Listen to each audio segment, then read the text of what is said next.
মৌলিকভাবে আপনাদেরকে যদি বলতে চাই যে আমরা কি করতে যাচ্ছি এই নির্বাচনকে সামনে রেখে, ফার্স্ট অ্যান্ড ফরমোস্ট নির্বাচন কমিশনের পক্ষ থেকে মেসেজ হচ্ছে স্বচ্ছতা, নিরপেক্ষতা, দৃঢ়তা।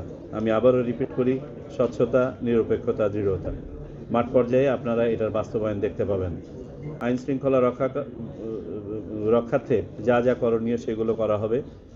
আচরণবিধি প্রতিপালনে, দল এবং প্রার্থীদের আচরণবিধি প্রতিপালনে আমরা দৃঢ়ভাবে যা যা করা প্রয়োজন সেগুলো করছি।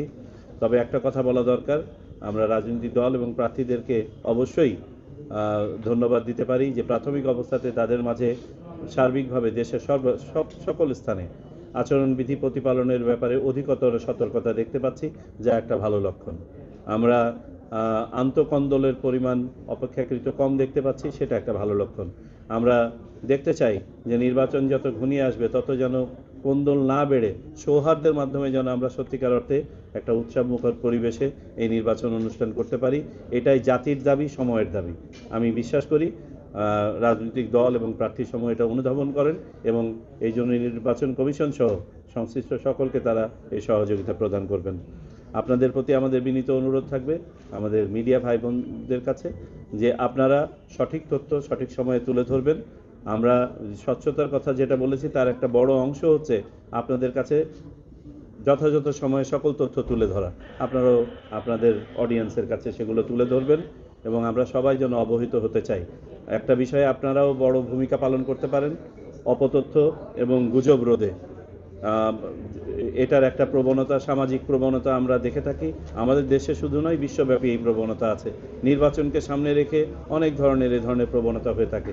এটার বিপক্ষে আপনারাও জনমত সৃষ্টি করবেন, মানুষকে অবহিত করবেন যে অপতথ্য ছড়ানো যেমন অপরাধ, অপতথ্য শেয়ার করাও অপরাধ। কেউ যেন এই ফাঁদে পা দিবেন না, এটা দ্বারা প্রভাবিত হবেন না।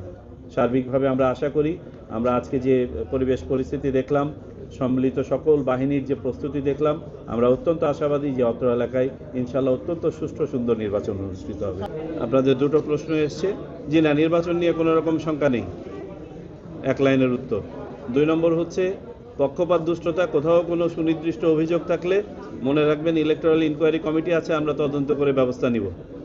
যদি কারো মেয়র রাজনৈতিক বক্তব্য যেগুলো আছে সেই বক্তব্যের ব্যাপারে আমার কোনো বক্তব্য নাই, কিন্তু যদি তো কমপ্লেন করলে সেগুলো তদন্ত করে ব্যবস্থা নেওয়া হবে। ধন্যবাদ। টানা তৃতীয়বার অর্জন করেছে দেশের সেরা সুপার ব্র্যান্ড স্বীকৃতি বসুন্ধরা টিস্যু। আপনি যেটাকে বললেন পলিটিক্যাল মার্ডার, এক লাইনে এটা বলতে পারলে আমাদের জন্য খুব সহজ হতো, কিন্তু আমরা এটা বলতে পারছি না। প্রত্যেকটা ঘটনার সাথে কিন্তু অনেকগুলো আন্ডারটোনস থাকে, সোশ্যাল আন্ডারটোন থাকে, এটার সাথে বিভিন্ন ধরনের কর্মকাণ্ড, বিশেষ করে অর্থনৈতিক এবং বাণিজ্যিক কর্মকাণ্ড থাকে, তারপরে রাজনীতিও এটার সাথে জড়িত থাকে।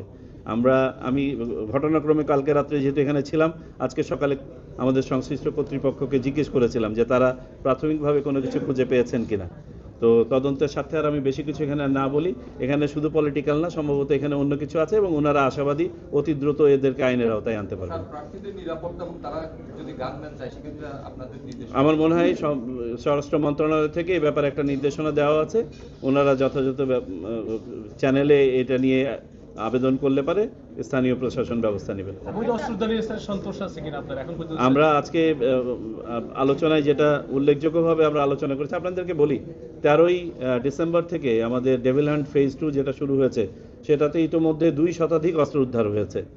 আমরা এটাকে আরও রিইনভিগোরেট করতে চাচ্ছি। ইমিডিয়েটলি আমাদের যে যৌথ বাহিনী অপারেশন চলমান আছে, আপনারা জানেন যে সশস্ত্র বাহিনী ইনএড টু সিভিল পাওয়ার ডিপ্লয়েড আছে, কিন্তু এটাকে আমরা রিইনভিগোরেট করে যৌথ বাহিনী অপারেশনটাকে আরও গতিশীল করার জন্য নির্দেশনা দিয়েছি, যেটা আপনারা অতি শীঘ্রই দেখতে পারবেন।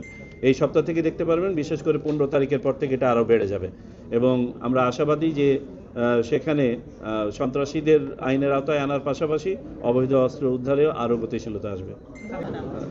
ভোটাররা ইতোমধ্যেই কেন্দ্রের দিকে তাকিয়ে আছেন এবং আমি নিশ্চিত আপনারাও আপনাদের প্রতিবেদনে এগুলো তুলে ধরছেন।